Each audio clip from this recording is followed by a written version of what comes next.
itu terus menerus dilakukan sama Spanyol.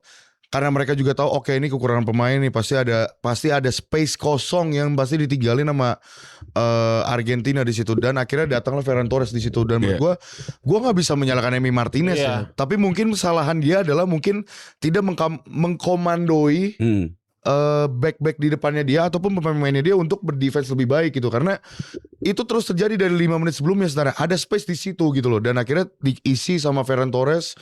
Yang menurut gue juga Ferran Torres memang banyak yang mengkritik ya, fans Barcelona pun banyak yang kritik.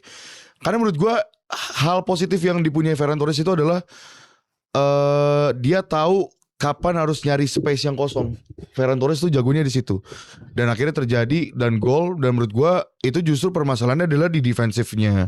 Iya. Center backnya Argentina kok bisa dapat space sekosong itu. Ferran Torres sampai dapat bola sampai ngelakuin shot gitu loh. Jadi itu yang menurut gue yang harus dikritik bukan Emi Martinez. Karena menurut gue Emi Martinez bahkan di menit 90 ada free kick Lamine Yamal pun dia nge-save juga kan. Itu murni defensive awareness dari pemain belakang dari Argentina yang ceroboh. Iya tadi mereka masih hilang fokus lah, diserang terus menerus ya, dan akhirnya ngerasa keletihan dan puncaknya ada di gol tersebut.